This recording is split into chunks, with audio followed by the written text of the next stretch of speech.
Welcome back. Today I want to talk about how to stop the chatter of the mind, the essential problem in front of the new meditator, right? Or maybe even the medium or the old meditator can still be a problem. So I wanted to give you a few tips and tricks that you can plug immediately into your practice to make a humongous difference in the silence of your meditation. And then at the end, I want to get into what will really make a deep and lasting difference and back up those tips and tricks for a very, very deep and very, very silent and extremely enjoyable meditative practice. So let's get into it.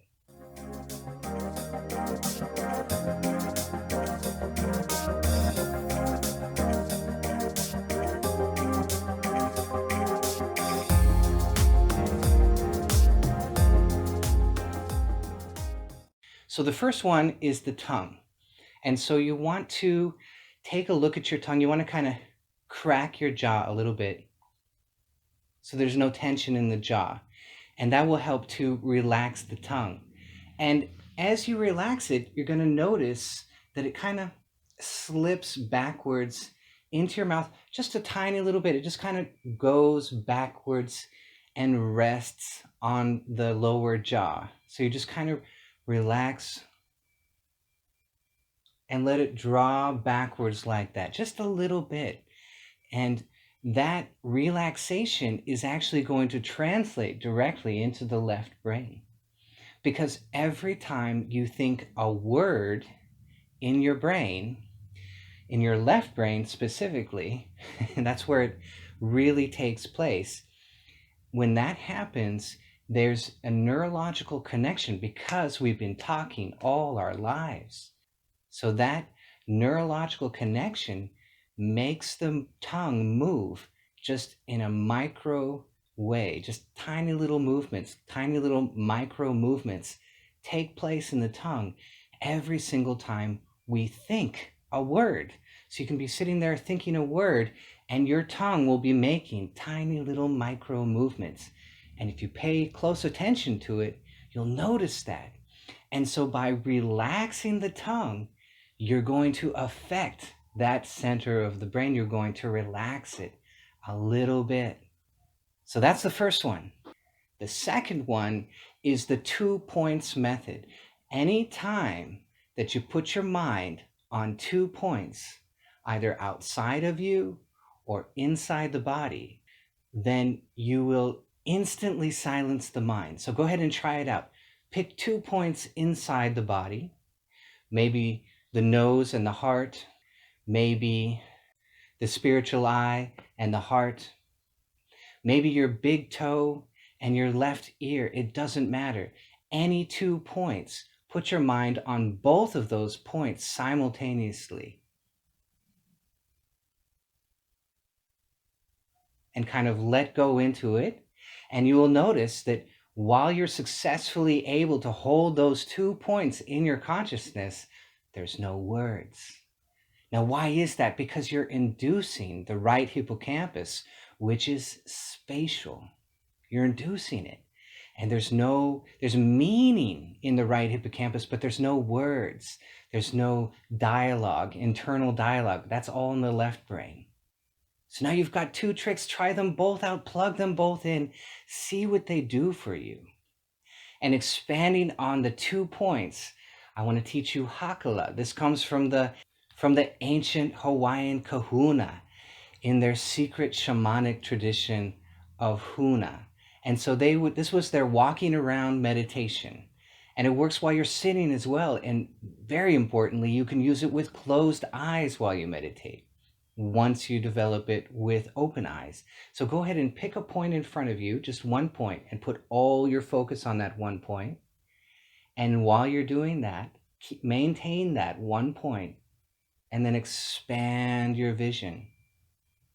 And hold everything in your left peripheral vision and everything in your right peripheral vision, and see what it does to your brain. This is really fun and interesting. Try and think of something that you think you can't do, right? I have this goal, I want to do this thing, but I know I can't do it, right? Then go into this state and see what happens. It shifts your brain because spatial perception is a neurological driver to induce the right hippocampus of the brain. Isn't that amazing? And it works with negative emotions as well. If you feel kind of funky about something, think about that and hold that state, and then go into Hakala. Go into your peripheral vision. Hold that one point and go into your peripheral vision and notice what happens to the negative emotion.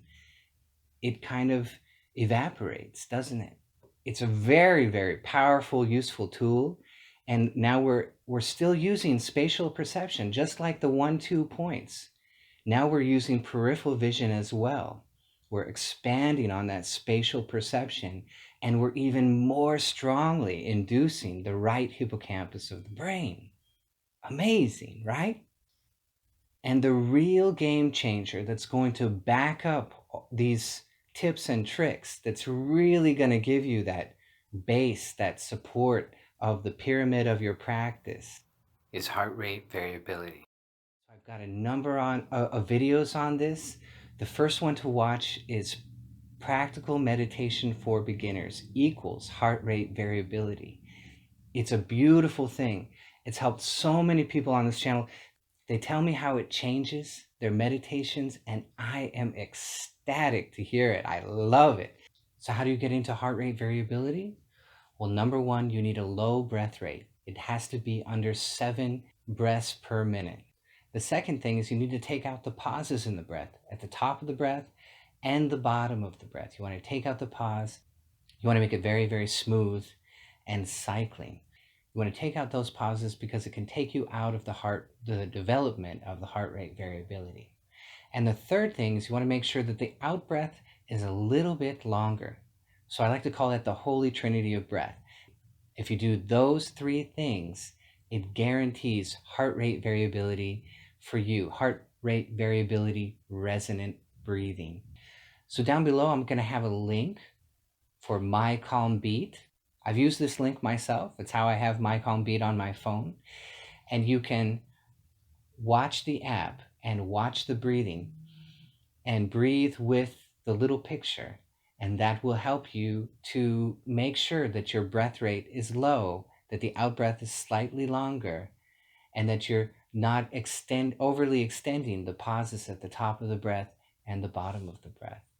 Try it out so you get a feel for what it is, and then take that into your meditations. And as you're doing it, make sure you stay very, very still. And that's how you're going to notice the HHH, hands hot and heavy. When you sit still with heart rate variability, galvanic skin response will show you that your hands get hot and heavy. And you can feel that during your meditation. And it may swell up over the rest of your body as well. It's a beautiful thing. Feels great. Feels fantastic. And it's really going to affect your mind. And your mind will slow and calm down. And as you step into that practice of heart rate variability and freezing and holding very still, you will begin to enter into the freeze response. Sometimes people feel it like their body's getting numb. Sometimes they feel tingling all over the entire body. Both of these are true. They're both an experience of the freeze response that takes place in the body. And we see this in sleep paralysis. So you go to sleep, you wake up, you can't move. And of course it's not enjoyable because you want to move when you wake up, you want control. But in meditation, when you begin to feel this freeze response in the body, your body may feel a little bit cool. Your hands will get hot and heavy, and then maybe your thoracic cavity begins to feel a little bit cool.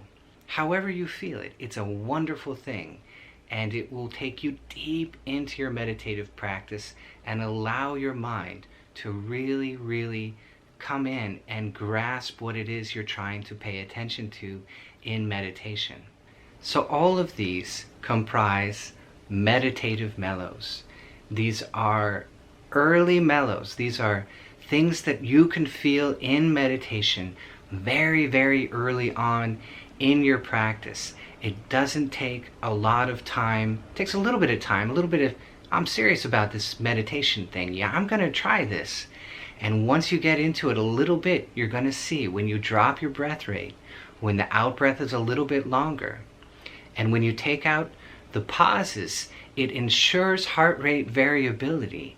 And that will begin this cycle of meditative mellows in the body. You're going to notice all of these beautiful things that happen.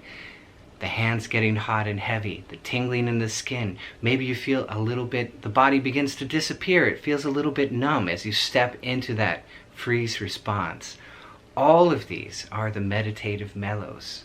And it's the body and the mind just love putting your idle. You know, you drive your car, you pull up to the stop sign, you don't need to rev the engine anymore. And that's how we are in this heart rate variability. We're at home, we're in our meditative space, it's time, it's us time, and we can place that idle on our little motor of the body down to a low rate that ensures that lots of energy is coming back at us. We begin to feel those meditative mellows as we begin to internalize. It happens right away. It's very simple, very easy.